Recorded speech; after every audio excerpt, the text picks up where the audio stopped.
to June 1945, Hanover. In a child's exercise book found under plaster dust and charred beams, Carl M. 31 writes a single dangerous line. To be safe now, one must say one was never there. The sentence is short. It is not spoken aloud. It sits on paper that smells of smoke and damp. It will become the mathematics of his life. Silence as insurance. Silence as currency. A calculation learned overnight, in a month when neighbors count not only their missing, but their adjectives, when verbs must be changed to match the new rulebook, when pasts have to be re-described to fit into the ration cards of the present. The city is broken. The house where Carl was born is a hole open to weather. He sleeps in a school classroom with strangers who cough all night in the lime wash and glare at his boots. He keeps a list in the margins of the notebook, Brother Johannes' last letter.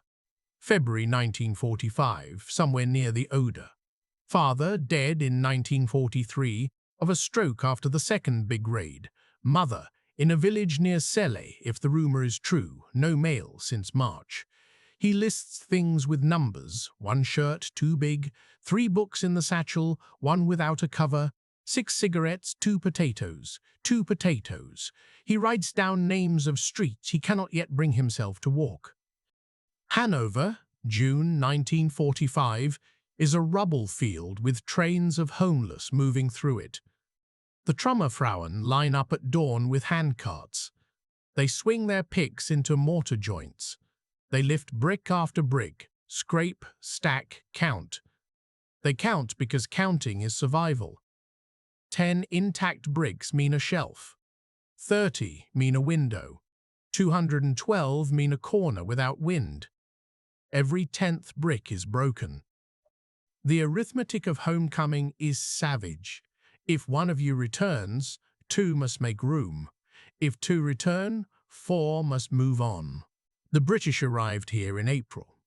The white stars on their armoured cars look to people like a different kind of target in the haze. They post their curfews in German and English on the walls that still stand. 10 o'clock. Wear an armband if you work after dark. Turn in weapons at the school. Kaserne doors are hung with signs in chalk, no looting. Then smaller chalk underneath, of what? Occupation reports from the British military government, Lower Saxony, June 1945, note general shock and numbness, note hunger, endemic, note compliance, cooperative when supervised. They list what is functioning. A bakery in Linden with a roof patched in cardboard, a streetcar line running 3 stops and then ending in grass, a water pump at the corner of Wiedendam and Gellertstrasse. They do not list the men sitting there with their sleeves rolled up over numbers burned into skin by sun and work camps, numbers that mean labor units, not the numbers tattooed into forearms of those in the DP camp up the road at Bergen-Belsen, which is a different kind of number. Carl has a job before he has a bed of his own. The British requisition. A room in a school for the Office of Public Housing and War. Damaged property. He was an accountant for a machine parts firm that no longer exists. He writes well. He can add. He keeps his head down. He is given forms. Form 27 for claims of damage. Form 31 for eviction of individuals found to be illegal occupants. Forms 4, 5 and 6 for issuance of ration cards based on household size. The mathematics of rooms takes up his days. A family of 5 is given 14 square meters and a stove if it can be found. Expellees from the east cannot be found. Expellees from the east cannot DW1.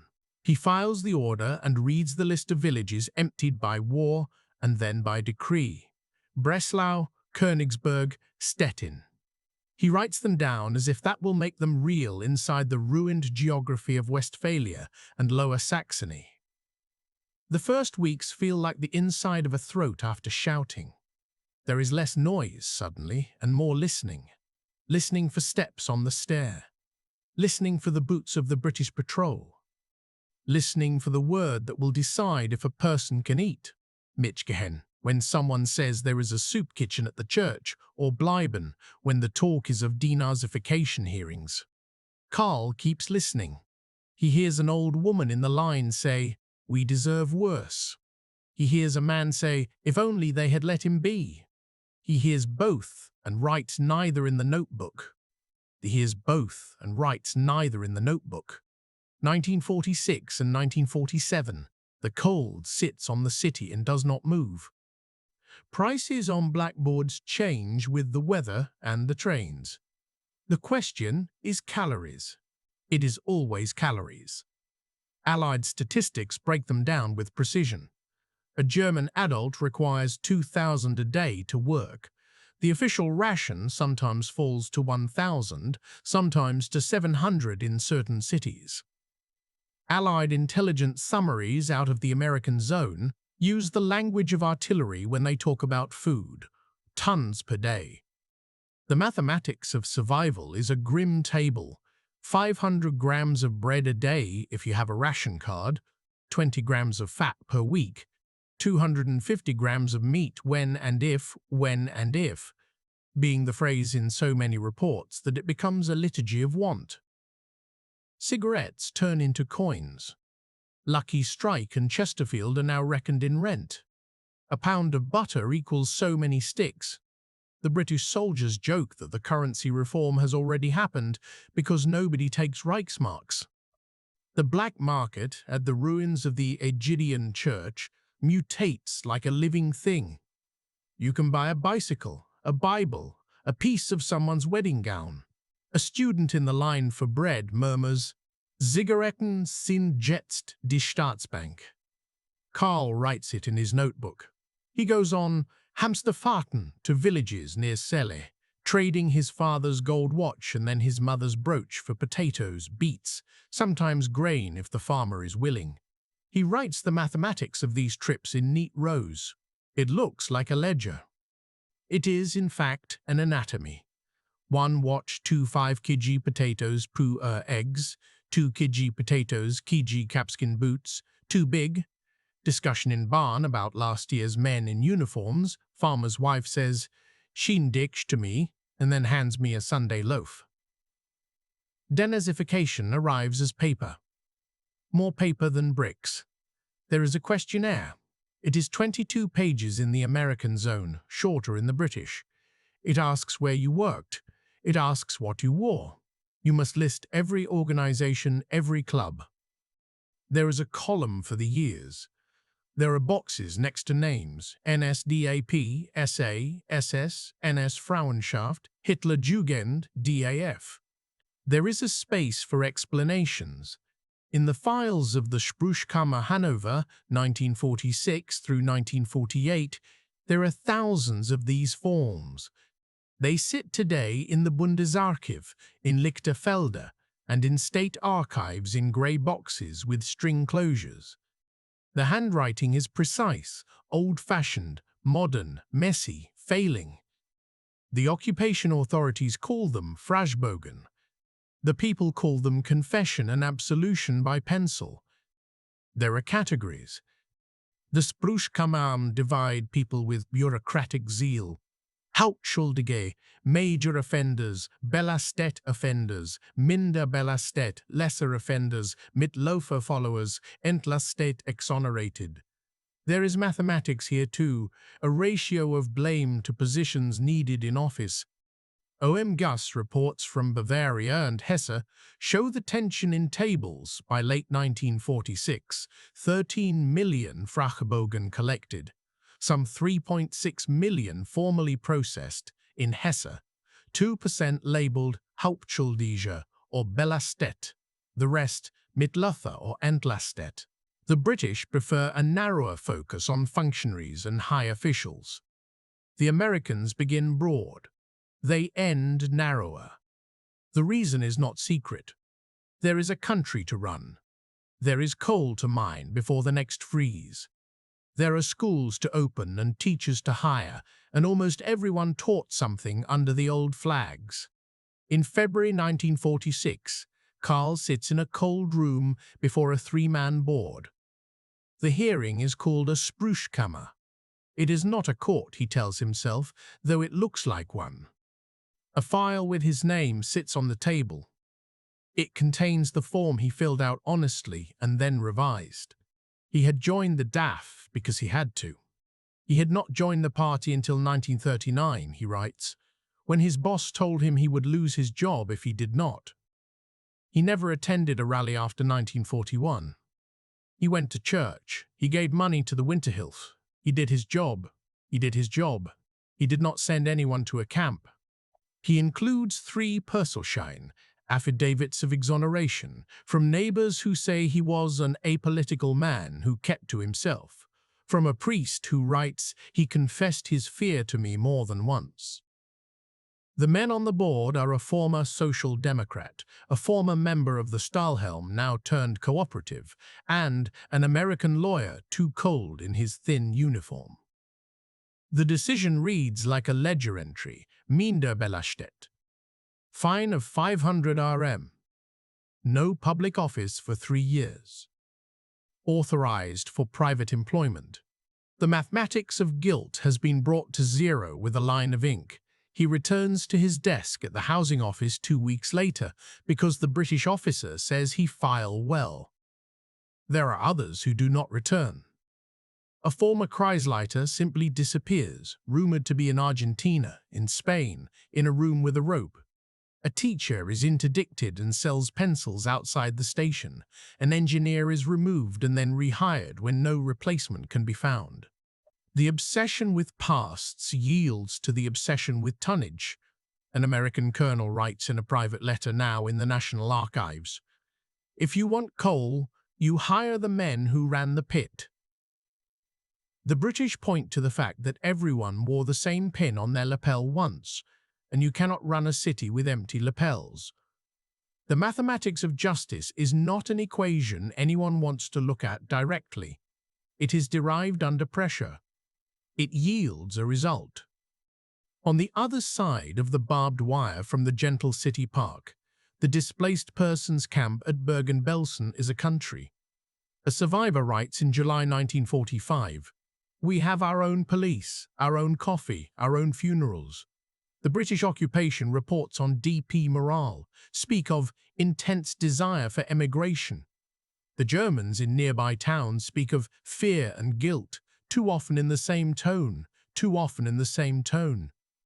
The camp is a foreign land inside our land, says a woman in an oral history recorded in the 1970s, archived in Göttingen. She remembers seeing young men in striped uniforms, then in donated shirts, walking to the market. She remembers an old man saying, "Schaut nicht hin." She remembers looking anyway. In one report, a German policeman notes reports of theft of chickens by gangs from the camp, a line that reads like a channel for older hatreds to flow into. Another report from the British military government notes watchfulness needed to prevent violent incidents toward Jews by locals, still saturated with propaganda. The arithmetic of neighbors becomes fraught, who takes from whom the last egg, who owes whom what. The survivors carry numbers that are not negotiable, not reducible to coal or butter. In one letter, Karl writes to no one and saves. He writes only, "I walked past the wire and counted their wash hanging. I counted 22 shirts. Then I remembered I have none. Then I remembered why they have none either. I do not have the words for this." The expellees arrive in waves that are train lengths long. They come from Silesia and East Prussia and the Sudetenland. They come with bundles, photos glued to backing, keys to doors that no longer exist. They are official refugees, Vertriebenen, and the British zone receives millions. The towns of Lower Saxony double and then cannot count. In Wunstorf, British reports note the population swelling to 160% in 1946. In Hildesheim, the ration lines thread around buildings that still have their roofs. Karl's office has a new ledger for them. He creates a column labeled Schlesier and another Sudeten. He hates that he has to write it that way. He also knows he cannot otherwise keep track of the arithmetic of rooms. The locals tense, the expellees tense. The quarrel is over the last stove. The insult is over a yard. There are fights about dogs. There are faction fights in the waiting room. You people were with them, says an old tailor from Königsberg to a Hanoverian who had profit in those years. You people are taking our last, says a Hanoverian to the family with frostbitten feet. Both are right and both are lying. Both are starving. Both are ashamed. Both are ashamed. Both are desperate. The mathematics is the same. There is not enough. Karl has a photograph in his file of 5 people in a 10-square-meter room with chickens in a crate, taken for the British by a young officer with a Rolleiflex on his shoulder. The caption reads, "Accommodation in billets, Hanover, 1946. The archival number is in a neat font. Denazification files capture the turning of language like wind vanes. Men who earlier wrote smoke now write fog. Women who earlier wrote Heil Hitler now write Gott sei Dank. They become Mitläufer, which will later be a shame word, then later a defense. They tell the boards they had no choice. Sometimes they are telling the truth. Sometimes they are kneading it like dough. The logic of the boards is not secret. Put into equations, it looks like this. If X equals guilt and Y equals indispensable skill, then, for prosperity, you must solve for Y without making X too visible. The Allies need a new country to face the old opponent turning into the new opponent east of the Elbe. The Cold War eats categories. In 1947, the bizone, in the American and British zones, merges economy. The French join in 1948. Too late for some and just in time for others. Currency reform starts on 20 June 1948, and the old money dies in a single day, like a soldier whose name no one learns. The coal miners in the Ruhr go to work that morning with pockets full of paper that will be worthless by noon. By evening, shop windows in Hanover and Hamburg are dressed with goods that had been in back rooms for years. The arithmetic of trust changes overnight. Deutsche Mark for a pair of shoes, not cigarettes. A small red book for a possible future. Numbers on green paper telling you there might be a life. Between those days runs a narrow path named for bread. In the winter of 1946, Karl loses his 2 potatoes when the cart he has borrowed tips into the canal. He goes home and sits on the classroom floor. He writes, "I considered the river. I decided not now." A soldier he knows from the British housing unit offers him a cigarette. He says no. He is hoarding his refusals. He hears 2 streets over, voices speaking Polish and Yiddish. He hears, in his office the next morning, a clerk whisper about a murder committed by an ex-guard. He hears the distant thunk of a demolition charge clearing a dangerous wall. He hears everything. He says very little. In the files of the Spruchkammer there is a letterhead, stamped by a machine with a tooth missing. Perselschein, people call the letters that wash a person clean. The nicknames tell the story of need. A neighbor writes that a certain foreman saved the young Jewish worker in 1942 by looking away.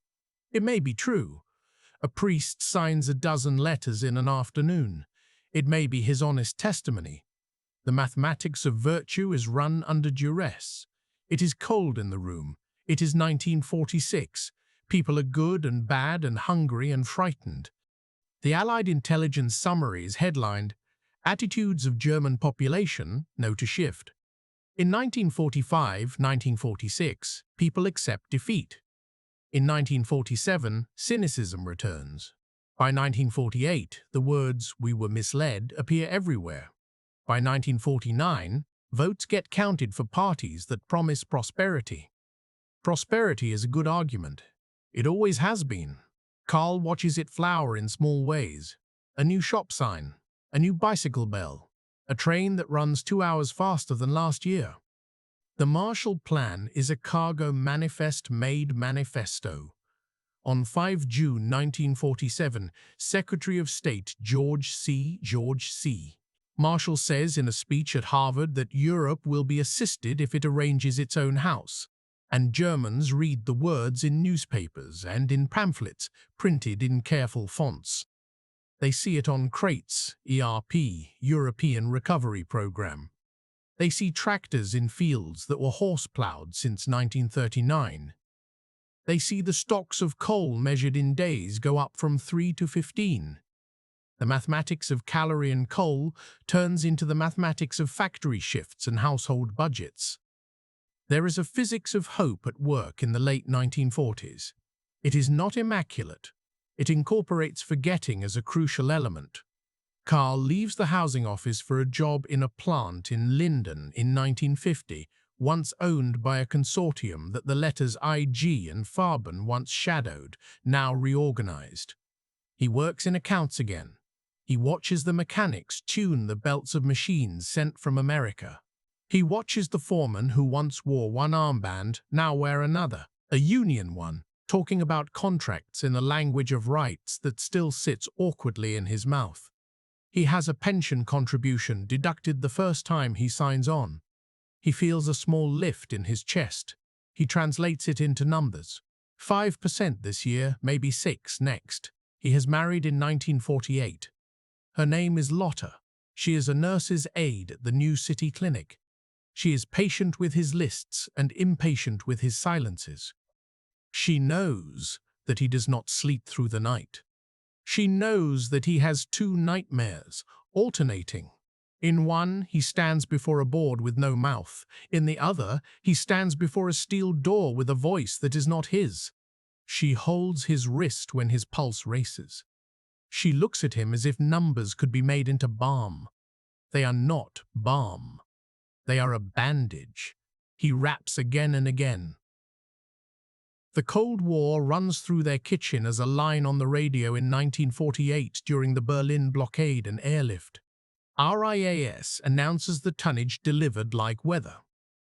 2,226 tons today, a calm voice says. Coal, milk powder, penicillin. The mathematics of that blockade is a map in each household.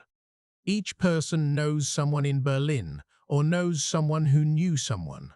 Each news item carries a word from a new vocabulary. Blockade, Luftbrücke, Truman, Stalin. Each of these words add a column in the ledger of forgetting. Let us speak of now, not of then.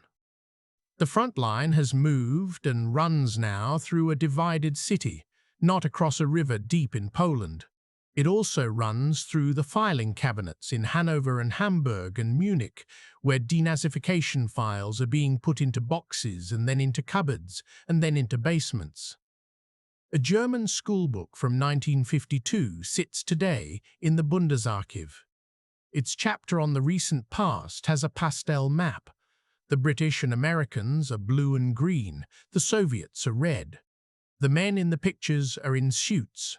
Bombers appear as small silver shapes in the sky, over a city that looks tidy even in ruins. The text speaks of misleading propaganda and the war's terrible sacrifices. It speaks of German suffering under bombing and flight and expulsion. And it is not wrong, it is not complete. The arithmetic of what is told is a sum with selected addends. Children read, many were misled, a few resisted. They read about Stauffenberg and the White Rose. They rarely read about the camp down the road that still has fence posts and a smell in the earth. They do not read about the names of the people who lived in the DP camp at Bergen-Belsen, though that is changing already in small ways because some of those people have stayed and opened shops, because some of those people come back to visit graves and do not forget. In 1951, as West Germany reconstitutes itself into a country with ministries and budgets, a law is passed that the files called the Gesetz zur Regelung der Rechtsverhältnisse der Unterartikel 9431 des Grundgesetzes folgenden Personen. In colloquial speech, it becomes de 31 It allows the reintegration of civil servants who were removed for political reasons after the war. The mathematical result is clear. Tens of thousands of former officials return. Many are harmless clerks. Some are men whose hands stamped papers in 1942 that sent other men to where there were no numbers left. They now sit in different offices with different rubber stamps. The arithmetic of their reinstatement is justified by stability. Stability builds prosperity. Prosperity builds a story. The denazification boards, their work more or less finished, turn off the lights in rooms that still smell like cold and ink. Carl applies for a loan to buy a radio. He gets it. He listens to speeches by a new chancellor who speaks about what is practical and what is possible. He hears Konrad Adenauer say, "Keine Experimente." He nods. He wants a small life. He has had experiments. He has seen many. He is not curious about them anymore. But he is, sometimes, angry, and it confuses him. He is angry at the ones who did it. He is angry at the ones who did it. He is angry at the ones who say they did not. He is angry at himself for thinking about it at all when there is work in the morning and a child is sick and the coal bill is high. He writes in 1953 in a different notebook, "We have decided to live. The price is due monthly. It includes silence." He passes the DP Camp Road less and less. It has dwindled and shifted. Many have left for Palestine, now Israel, where the radio speaks of war in 1948. Others have gone to America. A few remain. A shop in Hanover sells bagels now. A shelf has books in Hebrew. He stands in front of the glass and tries to read the letters and cannot. He touches the seam of his pocket. He walks on.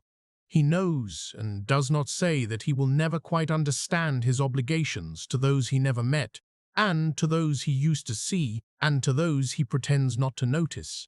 He knows the arithmetic is not one he can solve. There are numbers that he can.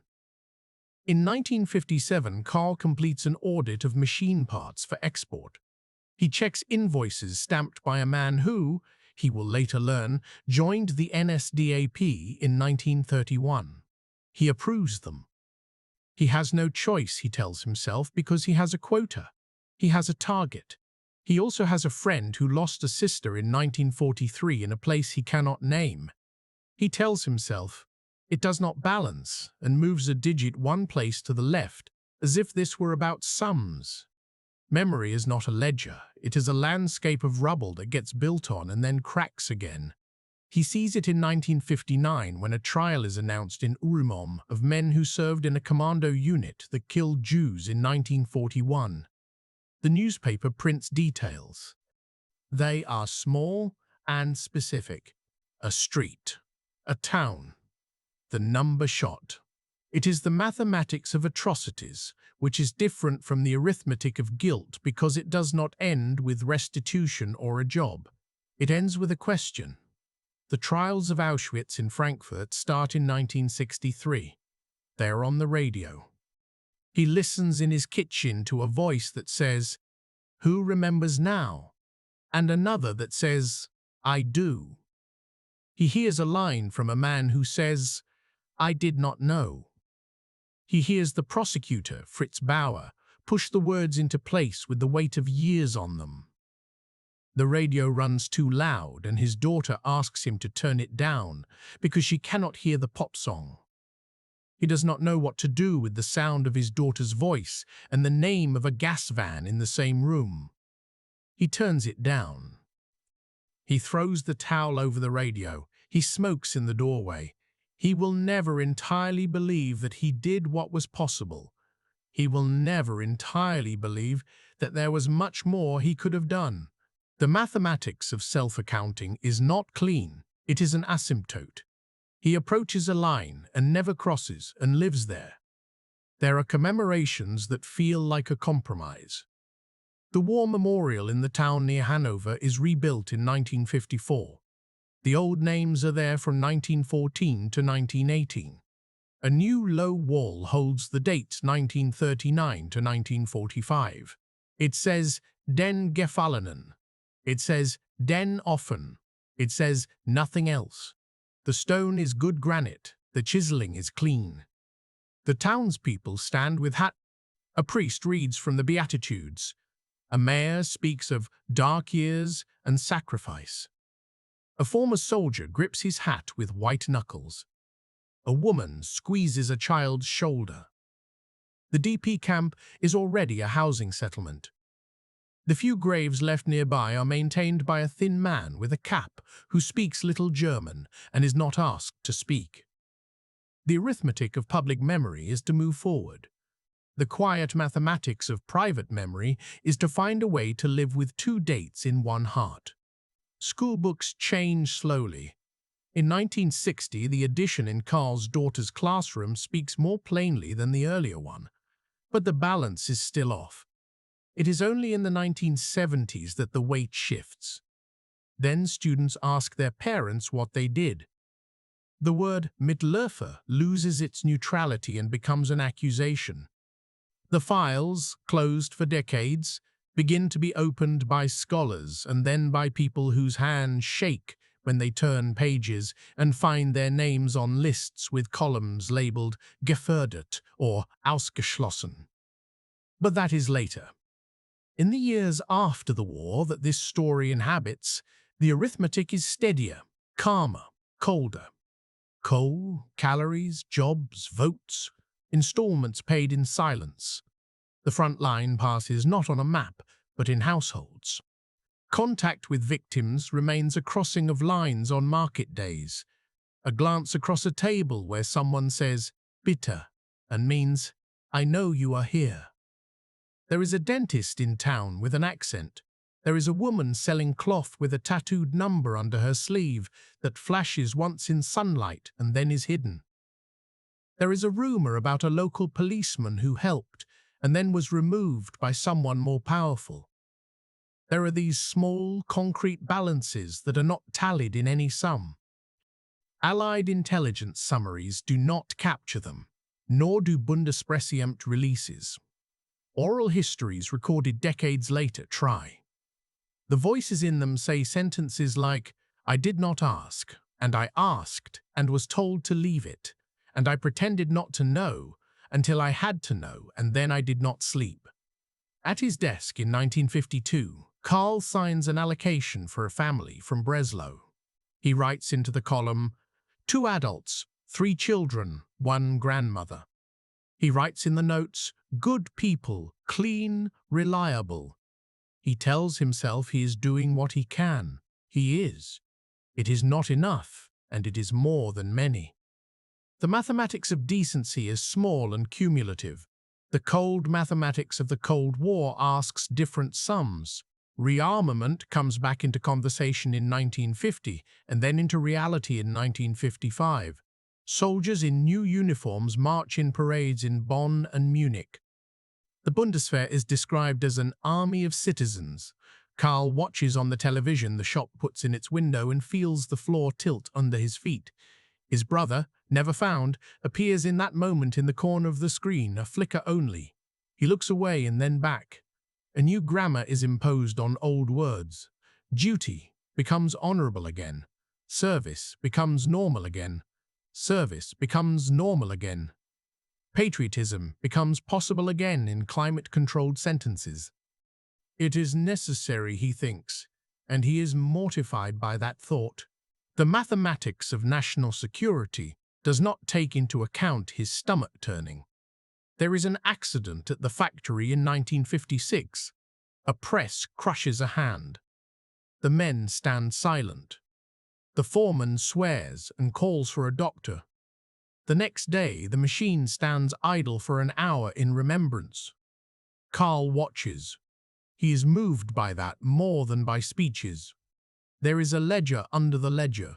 It reads, care for each other. It is deeper than policies. He begins to understand that his war was not merely the one he did not fight with a gun. It is the one fought with appointments, with erasures, with the decision to say or not say to a child, with the choice to look up or at his shoes when a certain neighbor walks by.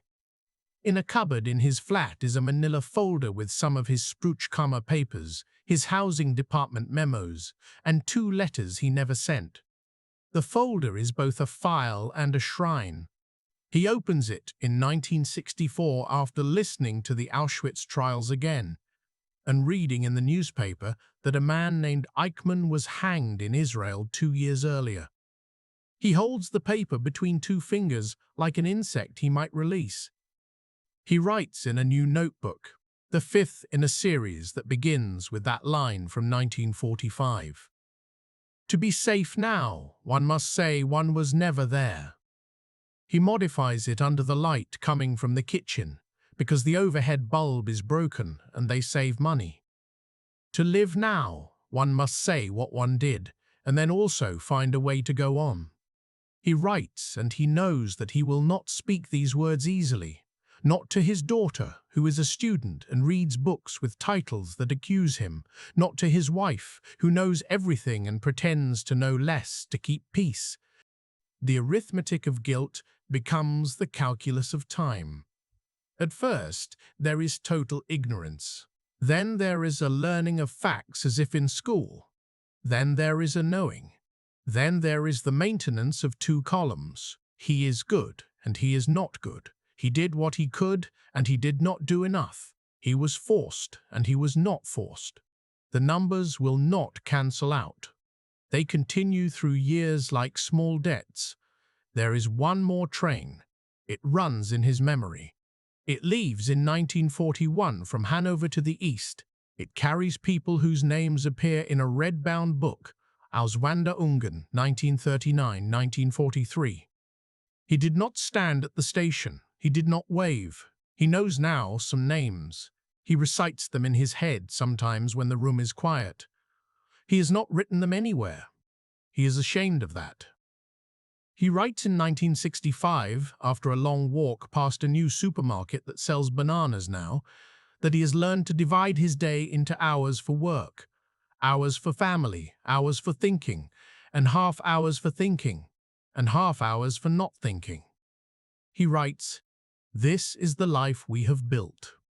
It is strong. It is built on compromises and silence and the occasional explicit kindness. It is built on dead who are not all ours." Allied occupation reports from 1949 read differently than those from 1945. They are full of graphs showing production. There are fewer mentions of morale. There are notices about elections.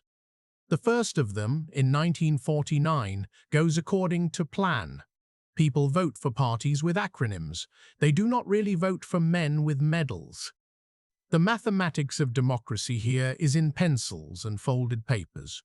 It is in attendance, counting and marking. It is in coffee pots that run empty by midnight in a school-turned polling station in a city still missing its cathedral spire. It is in the habit of not speaking too loudly on stairs that lingers long after it is strictly necessary. The arithmetic of school books and commemorations tilts through the 1950s in a particular way. A textbook in 1958 prints a newborn nation's creed, prosperity, peace, integration with the West, a moral of never again. That is elastic enough to stand without many crosshairs. A memorial stone in 1959 lists an air raid and says, "Den Opfer des Bombenkrieges." Opposite, a small plaque in the cemetery says, "Hier ruhen unbekannte Opfer des KZ Außenlagers." The two are not in conversation. They are neighbors who nod in the morning. In 1961, the Berlin Wall goes up. It makes the earlier line in Karl's notebook throb. He writes in August 1961, "The line that I wrote has produced a child. It is a literal wall. The sums are now different. They say we are free. We are. They say we are on the right side. We are. They say, do not ask too many questions about who stands next to you in line at the butcher. They do not need to say it to me anymore." He buys oranges for his daughter. He makes jokes. He goes to work and argues about inventory. He signs a petition against using nuclear weapons in Europe. He quietly votes for the same party he always has in these years. He visits the cemetery and reads names. He keeps the file in the cupboard and adds 2 more letters he will never send. Lotte becomes ill in 1962 for a season and then recovers. The experience is a small war. He sits in a waiting room with varnished chairs, and the doctor who grew up in Königsberg tells him it will be fine, and it is. The mathematics of mercy is not one he believed in 20 years earlier. He believes in it now. He is ashamed of the things he could have believed in earlier. He is grateful for things he is now allowed to believe in. He does not say this out loud to anyone. In 1964, a British soldier returns to Hanover as a tourist. He stands on the Kirche ruin and takes a photograph. The bell rings. It is a peace bell from Hiroshima, someone tells him. The photograph will be in an album. A child will look at it 40 years later and ask, who is that soldier? The arithmetic of memory will take another loop, another line.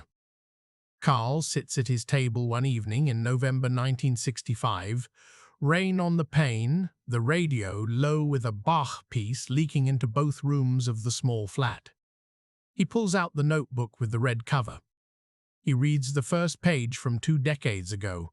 He has never shown it to anyone. He runs his thumb along the pencil marks. He writes a last entry underneath the date 9 November 1965. He writes, I wrote 20 years ago that to be safe, one must say one was never there. I have been there every day since, at my desk, at the market, at the wire, in the church with no roof and later with a roof. The war that came after the war was the war with my paper, with my voice, with the forms and the stamps and the lines we all learn to cross or not. If I am ever honest, it is too late for it to matter to anyone but me. If I am ever silent, it is to keep the shape of this life. The front line does not run anymore across a map. It runs through my memory and my paperwork.